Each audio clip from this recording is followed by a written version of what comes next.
धन्यवाद सर। सबसे पहले तो मैं माननीय प्रधानमंत्री जी और माननीय वित्त मंत्री जी को बधाई देता हूं कि तंबाकू और तंबाकू से निर्मित पदार्थों के लिए जो आम जनता पे स्वास्थ्य के ऊपर असर पड़ रहा है उसको रोकने और उसको कम प्रोत्साहन मिले, उसके लिए ये सेंट्रल एक्साइज अमेंडमेंट बिल 2025 को लाया गया है।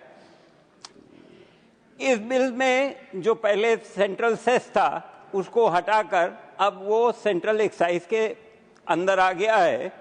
और इस सेंट्रल एक्साइज का जो पूल होगा उसका 42% के आसपास स्टेट्स को भी मिलेगा जो उनका हिस्सा होता है। आज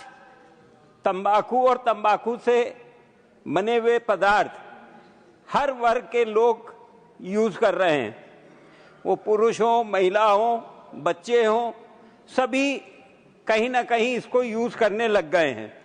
और इसकी वजह से कैंसर, हार्ट और लंग सब बीमारियां बढ़ रही हैं।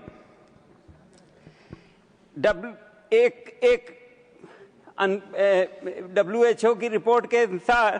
करीबन हमारे देश में 1.35 मिलियन लोग इन बीमारियों से मौतें हो रही हैं और जैसा कि आजकल आप न्यूज़पेपर में देखते हैं यंग लोगों के अंदर हार्ट की बीमारी और कैंसर की बीमारियां काफ़ी बढ़ गई हैं।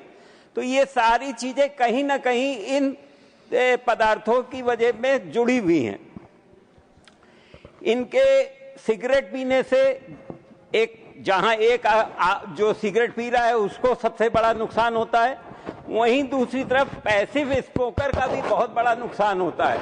पैसिव स्मोकर वो होता है जो सिगरेट नहीं पीता है लेकिन दूसरे की सिगरेट का धुआं अपने अंदर लेता है, उसकी भी बीमारी उसको लग रही है। आजकल आपने देखा है कि गुटखा भी इस वक्त बहुत ज़्यादा तंबाकू युक्त जो गुटखा है वो भी बहुत लोग खाने लग गए हैं और इस गुटखे को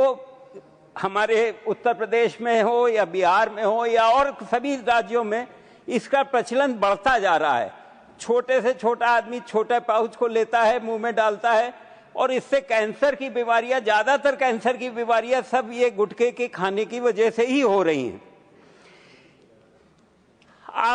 अगर इसकी एडवर्टाइजमेंट को देखें तो गुटखा वाले हों चाहे शराब वाले हों, ये एडवर्टाइजमेंट इस तरीके से करते हैं कि वो उनका, चूंकि सरकार ने उसके ऊपर रोक लगा रखी है,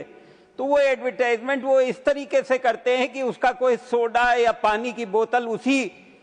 नाम की रख लेते हैं और उसका एडवर्टाइजमेंट उसके नाम से कर देते हैं, जिससे लोगों के दिमाग में ये पहुंच जाए कि ये गुटखे का ब्रांड है, इसी की बोतल दिखा के वो अपना एडवर्टाइजमेंट कर रहे हैं। इसके ऊपर हमारी सरकार को रोकने का काम तुरंत करना चाहिए, जिससे कि इसके एडवर्टाइजमेंट जो हम लोगों ने रोक लगा रखी है उसका फायदा कोई और तरीके से ना ले सके। जो सिगरेट की स्मगलिंग हो रही है उसके ऊपर भी हमारी सरकार बहुत ज्यादा जागरूक है। कस्टम्स, मैं फाइनेंस कमेटी में बैठता हूं, वहां कस्टम के ऑफिसर्स बताते हैं कि हमारे यहाँ रोजाना बड़ी बड़ी संख्या के अंदर हम लोग सिगरेट की स्मगलिंग को रोक रहे हैं और पकड़ के उसको डिस्ट्रॉय कर रहे हैं। ये जो हमारे माननीय प्रधानमंत्री जी ने अभी GST 2 का रिफॉर्म्स किए थे, उसके अंदर जहां एक तरफ उन्होंने जनता के लिए एक बहुत बड़ा खजाना खोल दिया, उनकी आम जरूरतों की चीजों को बिल्कुल सस्ता कर दिया, वहीं दूसरी तरफ सिन गुड्स को, जो हमारे सिन गुड्स हैं, जो उसमें ये तंबाकू और सिगरेट ये सब भी आते हैं, इन सब के ऊपर भी उन्होंने टैक्स की बहुत ज्यादा बढ़ा दिया, जिससे इसके लोगों को यूज करने के लिए प्रोत्साहन कम मिले। अभी मैं विपक्ष के किसी एक साथी का सुन रहा था, उन्होंने कहा टैक्स बढ़ाने से कोई सिगरेट नहीं छोड़ देता है, लेकिन टैक्स बढ़ाने से कम वो उसके घर वाले उसको रोकते हैं कि भाई बजट हमारा इतना था, तुम्हारी सिगरेट में जा रहा है, कम करो, तो कम से कम तो होगा। साथ ही जो हम लोगों का इस बिल के अमेंडमेंट से जो हम लोगों ने जो सेस हटा के ये एक्साइज लगाई है, इसमें अनमैन्युफैक्चर्ड तंबाकू के ऊपर 70% ड्यूटी और सिगरेट पर 2700 से 11,000 रुपए प्रति 1000 स्टिक पे टैक्स लगा दिया गया है। और इस टैक्स के आने से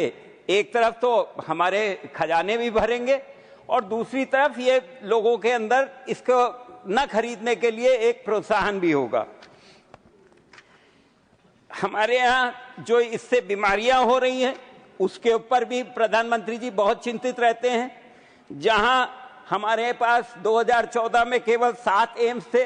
आज 23 एम्स हो चुके हैं और मेडिकल कॉलेज की भी संख्या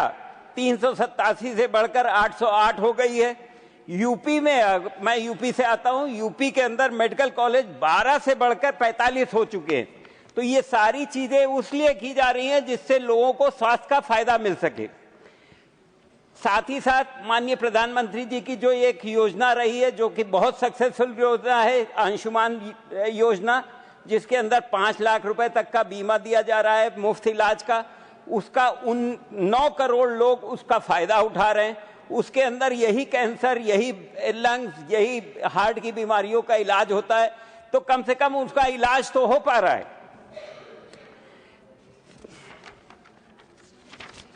कुछ लोगों की ये चिंता रही है कि जो हमारे किसान इस तरीके की खेती करते थे, तंबाकू या तेंदू पत्ते की खेती करते थे, उनका क्या होगा। मैं आपको ये बताना चाहता हूं कि माननीय प्रधानमंत्री जी और माननीय कृषि मंत्री जी को मैं बधाई भी दूंगा कि उन्होंने